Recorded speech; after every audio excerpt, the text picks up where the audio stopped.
Praise the lord. సర్వశక్తిమంతుడైన యేసు ప్రభువారి నామములో మీకందరికీ ఉదయకాలపు శుభాలు తెలియజేస్తున్నాను.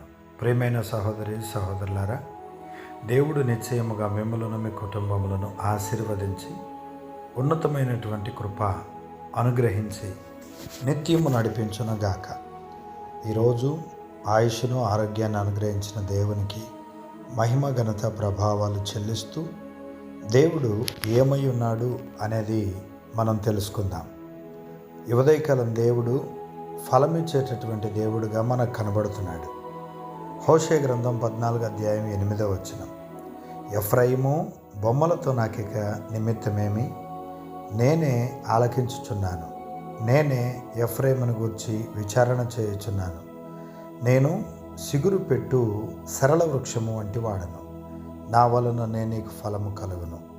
దేవునికి స్తోత్రం. ప్రియమైన సహోదరి సహోదరులారా, మనుషుల వలన కలిగే ఫలాలు కూడా కొన్ని ఉంటాయి. తాగుబోతులతో ఉంటే వచ్చే ఫలం, తిరుగుబోతులతో ఉంటే వచ్చే ఫలం, వ్యభిచారులతో ఉంటే వచ్చే ఫలం, దొంగలతో ఉంటే వచ్చే ఫలం, నరహంతకులతో ఉంటే వచ్చేటటువంటి ఫలం ఏ విధానంలో ఉంటుందో మనకు తెలుసు. అయితే దేవుని పాద సన్నిధిలో దేవునితో గడిపేటటువంటి వారు, దేవునితో సహవాసం చేసేవారికి దేవుని ద్వారా వచ్చేటటువంటి ఫలం అతి అద్భుతమైనది. అందుకనే దేవుడు ఈ విధంగా తెలియచేస్తున్నాడు, నేను సిగురు పెట్టు సరళ వృక్షము వంటి వాడను, మరణము లేనటువంటిది, వాడిపోనటువంటిది, నిత్యము ఫలమిచ్చేది. అలాంటి ఈ చెట్టును గూర్చి ప్రభు ఆ మాట చెప్తున్నాడు. కనుక నీవు మనుషుల మీద నమ్మకం పెట్టుకున్నావా, లేకపోతే వాళ్ళు ప్రతిఫలం ఇస్తారని నువ్వు బాగా నమ్ముతున్నావా? వాళ్ళు కాదు, మనుషులు కాదు, ఏ మనుషుడు కాదు, దేవుడే నీకు ప్రతిఫలం ఇస్తాడు. దేవుని వాక్యములో నుండి మనం చూస్తే, ప్రియులరా, ప్రతిఫలం ఇచ్చేటటువంటి దేవుడు. నువ్వు ప్రార్థన చేస్తున్నావా? తప్పక నీకు ప్రతిఫలం ఇస్తాడు. విశ్వాసముతో ఉన్నావా? తప్పక నీకు ప్రతిఫలం ఇస్తాడు. పరిశుద్ధంగా జీవిస్తున్నావా? తప్పక నీకు ప్రతిఫలం ఇస్తాడు. నీతిగా యథార్థంగా బ్రతుకుతున్నావా? తప్పకుండా నీకు ప్రతిఫలం ఇస్తాడు. ఒకవేళ ప్రవర్తన సరిగా లేకుండా ఉందేమో దానికి ప్రతిఫలం ఇస్తాడు. కాబట్టి ఈ ఉదయకాల సమయంలో ప్రతి దానికి ప్రతిఫలం అనుగ్రహించేటటువంటి దేవుడు. ప్రకటన గ్రంథంలో మనకు దేవుడు ఎలా కనబడుతున్నాడు అని అంటే, ఆయన ఈ భూమి మీద జీవించినటువంటి జీవితానికి తగినటువంటి ప్రతిఫలం, జీతం ఇవ్వడానికి రేపు రాబోతున్నాడు.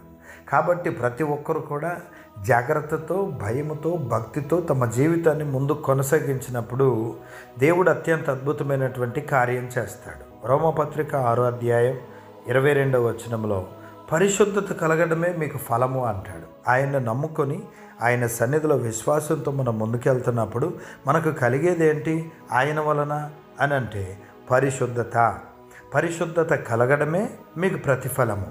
దేవుని బిడ్డలారా, ఎఫెసీ పత్రిక 5వ అధ్యాయం 9వ వచనం ప్రకారంగా వెలుగు ఫలము సమస్త విధములైన మంచితనము, నీతి, సత్యము. కాబట్టి ఈ ఫలాలన్నిటితోటి దేవుడు మనల్ని నింపి నడిపిస్తాడు.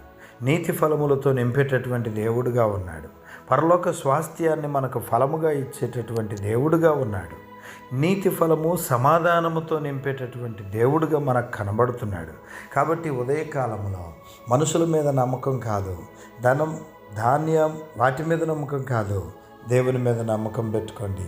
ప్రతిఫలం దయచేస్తాడు. అపోస్తలుడైన పౌలు అంటాడు, నాటేవాడిలో కానీ నీళ్లు పోసేవాడిలో కానీ ఏమి లేదు, కానీ సమస్తము వృద్ధి కలుగు చేసే దేవునిలో ఉంది. ఈ ఉదయకాలం కూడా నీ అభివృద్ధి దేవునిలో ఉంది, నీ ఆశీర్వాదం దేవునిలో ఉంది, నీ అభిషేకం దేవునిలో ఉంది. ఆయన వలనే నీకు ఫలము కలుగుతుంది. కాబట్టి ఆయన వైపు చూడు, ఆయన వైపు విశ్వసించు, ఆయన వైపు చూడు, ఆయనను విశ్వసించు, ఆయనకు ప్రార్థన చేయి, చెప్పిన మాట ప్రకారంగా జీవించు. దేవుని నూతనమైనటువంటి అభిషేకముతో నింపబడతావు. అద్భుతమైన కార్యాలు నువ్వు చూస్తావు. ప్రార్థనకు జవాబు రావడం చూస్తావు. కాబట్టి దేవుని బిడ్డలారా, ఉదయకాలం ఫలమిచ్చేటటువంటి దేవుడుగా ఉన్నాడు. ప్రార్థన చేయండి, దేవుడు అద్భుతమైన ఫలం ఇస్తాడు. మత్తయి సువార్త 6వ అధ్యాయము 6వ వచనం నుండి మనం చదివితే అక్కడ ప్రార్థన చేసిన వారికి ప్రతిఫలం ఇచ్చే దేవుడు, మంచి ప్రవర్తన కలిగిన వారు జీవించినటువంటి వారికి మంచి ఫలం ఇచ్చేటటువంటి దేవుడు.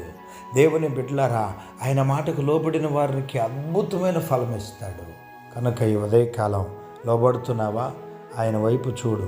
నీకు ఏది కావాలో దాన్ని అనుగ్రహించేటటువంటి శక్తి కలిగిన దేవుడు మనకున్నాడు. ఈ రోజంతా కూడా మీరు దీవెనకరంగా ఉంటారు, ఆశీర్వాదకరంగా ఉంటారు. ప్రతి అడ్డంకులు తొలగిస్తాడు దేవుడు. ప్రార్థనాపూర్వకంగా మనం ప్రారంభిస్తాం. ప్రతి ఆటంకాన్ని దేవుడు తీసేస్తాడు. ప్రతి విధమైన శోధనలో నుంచి దేవుడు బయటకు తీసుకొస్తాడు. నీకు మంచి ఖ్యాతిని, పేరును దేవుడు ఈరోజు దయచేయబోతున్నాడు. కాబట్టి ప్రియులరా, అందరూ కూడా యేసు వైపు చూద్దాం. ఆయన ఇచ్చే ప్రతిఫలముతో మనం నింపబడదాం. గొప్ప ఆశీర్వాదాన్ని మనం చూద్దాం. ఇట్టి కృప దేవుడు మనకు దయచేయునగాక. ప్రార్థన చేద్దాం.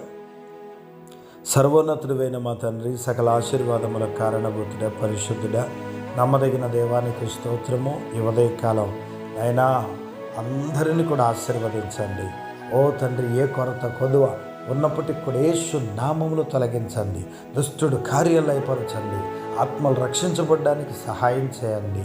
మందిరం పనుల్లో తోడుగా ఉండండి.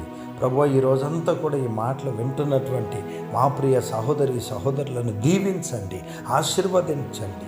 ప్రయాణాలలో తోడుగా ఉండండి, ఆఫీసులో తోడుగా ఉండండి, ఉద్యోగములో, వ్యాపారంలో అభివృద్ధి పొందినట్లుగా సహాయం చేయండి. ప్రభువా, మీకే స్తోత్రం చెల్లిస్తున్నాం.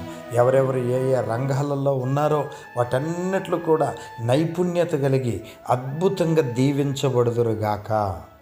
ఈ పరిచర్యను కూడా విస్తరింపచేయండి. నూతన ఆత్మలోని సన్నిధికి నడిపించండి. అద్భుతం చేయమని రాబోయే రోజులలో మా ప్రభువా, మీ ద్వారా ప్రతిఫలం పొందుకుంటూ అనేక మందికి సాక్షిగా బ్రతకడానికి మాకందరికీ సహాయం చేయమని ప్రార్థన చేస్తూ యేసయ్య నామములో ప్రార్థించడుగుచున్నాము తండ్రి. Amen, amen.